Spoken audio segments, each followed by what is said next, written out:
For example मैं आपको एक बात, जब शादी होती है तो वो खातून आपके घर आती है, ठीक है ना, आपका आपका फैमिली जो सिस्टम था, जो फैमिली पैटर्न था, जो टाइम था, जो रूटीन बना हुआ था, वो चेंज नहीं होता। लेकिन हम ये एक्सपेक्ट करते हैं कि वो जो रात में आई है वो सुबह उठ के उस पूरे रूटीन में एडजस्ट हो जाए। मैं ये समझता हूँ ये ज्यादती है। आप उसको टाइम दें, ठीक है ना, आपको रूटीन समझने में टाइम दें। अब होता है कि हम ये तो एक्सपेक्ट करते हैं कि वो चेंज हो जाए, हम चेंज होने को तैयार नहीं होते, क्योंकि उसके भी तो पेरेंट्स हैं।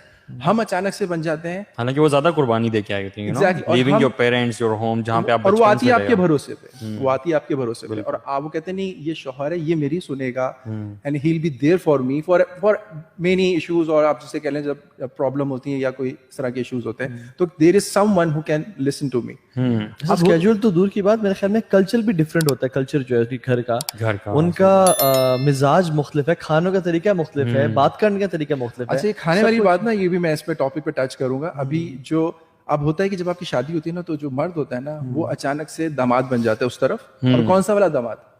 कलफ लगा हुआ दामाद, सुना होगा फिर, अकड़ा हुआ दामाद। वो जाएगा बाहर से पिक करेगा, बेगम को बाहर से छोड़ेगा और बाहर से लेकर आ जाएगा। क्यों? व्हाई इट इज हैपनिंग ना, मतलब क्या उसके पेरेंट्स नहीं है आप जैसे वो आपके, क्योंकि आप एक्सपेक्ट कर रहे होते हो कि वो जो आ रही है वो आपके पेरेंट्स को अपने पेरेंट्स की तरह ट्रीट करे। बिल्कुल। लेकिन आप ये नहीं चाह रहे होते। अगर आप, मैं ये समझता हूँ, अगर मैं अपनी वाइफ के लिए रोल मॉडल नहीं हूं ना, तो मैं किसी के लिए रोल मॉडल नहीं हूं। क्योंकि अगर मैं अपनी वाइफ के लिए रोल मॉडल बनूंगा, तो जो भी आगे टॉपिक टच करेंगे वो कंटिन्यू होगा आपके बच्चों में। क्योंकि जो रिलेशनशिप आपका मियाँ बीवी का होगा, बच्चे वही देखते हैं।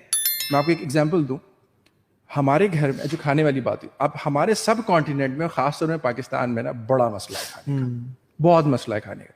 एक डिश बनेगी, उसके साथ 60 डिशेस और बनती है। अब बेगम जो है आपकी, सारा दिन अगर किचन में 3 वक्त का ताजा खाना बनाती रहेंगी, तो भाई शाम में उसके पास से अदरक और प्याज की स्मेल ही आनी है। फिर आप कहेंगे कि यार तुम मेरे लिए तैयार नहीं होती। वो कहेगी भाई सारा दिन तो मैं खाना ही पकाती रही थी, क्योंकि आपके घर का ट्रेंड ही ऐसा है, आपके इस तरह से कल्चर ही ऐसा है। ऐसे घर भी होते हैं, सही कह रहे हैं। और ये है, ये मेजॉरिटी सब कॉन्टिनेंट में ये है। बिल्कुल बिल्कुल। हमारे घर में ना, अब मैं आपको बता रहा हूँ कि हो क्या रहा था। मैं आपको just experience my sharing my experiences, और ये मैं उस दौर की बात करूँ जहाँ पे मैंने बहुत जगह देखा। हमारे घर में खाना इज द लीस्ट प्रायोरिटी।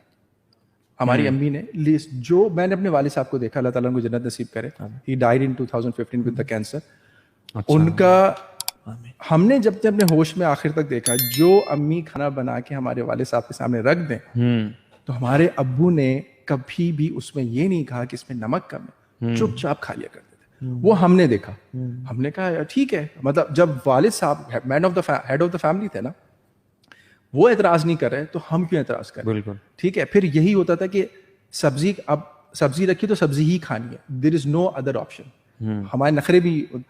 अच्छा, फिर ये हुआ कि जब हम खाना खत्म करते तो हमारी अम्मी कहती थी कि प्लेट उठाओ, किचन में रखो। तो वो आदत ऐसी पड़ी ना था भाई, वो आदत आज भी है कि अनइंटेंशनली हम खाने की टेबल से वो प्लेट उठा के किचन में जाके रख देते। अभी हमने कुछ खत्म किया है, क्योंकि हम अपने बच्चों को अब सिखा रहे हैं। अब मुस्फिरा सुन रही होगी, समझ में आ रहा होगा उसको, मेरी बेटी सुन रही होगी कि अच्छा बाबा जान और अम्मा जो है ना इस तरह से गेम खेल रहे हैं हमारे साथ। तो वो हमने अडॉप्ट किया। मेरे वालिद साहब हमेशा ऑन द गो थे, मतलब उनका स्लीप टाइम बहुत कम था, वो बहुत एक्टिव थे माशाल्लाह। और बड़े लोगों का उनका, मतलब उनके लिए ये कहना कम नहीं होगा कि अगर कोई उनसे कहना कि ये आपकी शर्ट बहुत अच्छी लग रही है, तो वालिद साहब मेरी वो शर्ट उतार के ना शायद उसको दे दें। इस तरह के मिजाज के मेरे वालिद साहब थे, अल्लाह ताला उनको जन्नत नसीब करे। बहुत इस तरह से उन्होंने किया, इस तरह बहुत एक्टिव थे। रात के 10 बजे 11 बजे अगर अम्मी कहती थी ना कि हमें आइसक्रीम खानी है या चाट खानी है, तो वो ऐसे बिस्तर से उठते थे, कहते चलो, लेके जाते थे। वो हमने देखा, वो हमने। तो जब हमने शादी करके, जब हमने अब 2016 में भी, अच्छा, बॉर्न रेज इन कराची, ठीक है ना, हम कराची में ही रहते थे।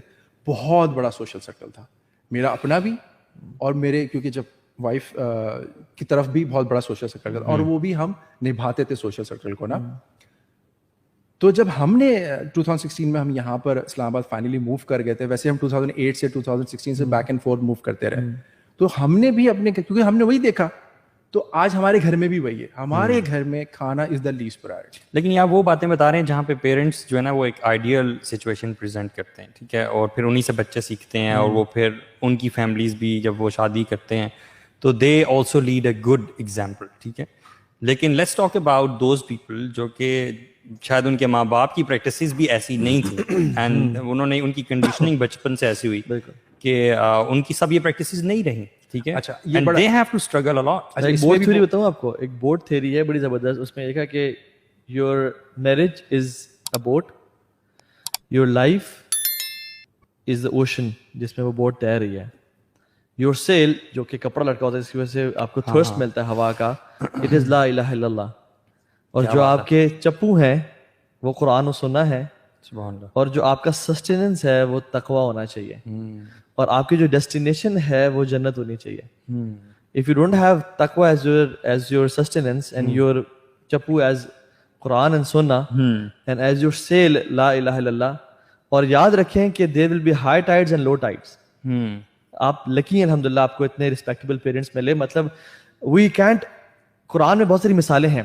ये इब्राहिम अलैहिस्सलाम, उनकी वाइफ हाजर और सारा बड़े अच्छे, उनके बेटे बड़े ओबीडिएंट, लेकिन we find examples in the Quran जहां पे बाप तो शौहर तो नेक है, नूह और लूत बीवियां इविल हैं, बीवी तो नेक है, आसिया फिरौन इविल है, औलाद तो नेक है जैसे इस्माइल और इसहाक हैं, लेकिन याकूब अलैहिस्सलाम की जो औलाद है वो डिसोबीडियंट है। चैलेंजेस तभी पैदा होते हैं, तभी पैदा होते हैं, और अल्लाह ताला ने हर तरह की मिसाल दी है। और इसमें ना बड़ी इंपॉर्टेंट बात यह है कि मतलब वो जो देखे ना सन, अडॉप्टेड सन जिसको यूसुफ अलैहिस्सलाम था, उनको बेच के आगे वो हमेशा जिंदगी ऐसी गुजारी जो कि एक ना माँ बाप के साय के बगैर।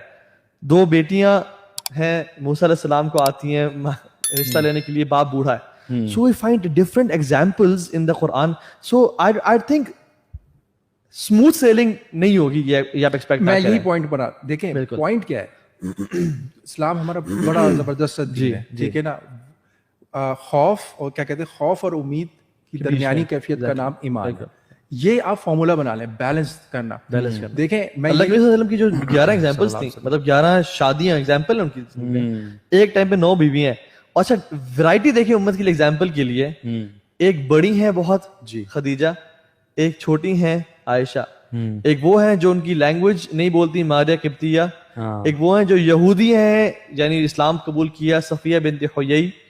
कितनी डिफरेंट एग्जांपल्स हैं, मतलब हमें डिफरेंट कल्चर, मारिया किब्तिया फ्रॉम इजिप्ट कहाँ से आई है। तो रसूल सल्लल्लाहु अलैहि वसल्लम ने हर किसी को बैलेंस और किस तरह से किया।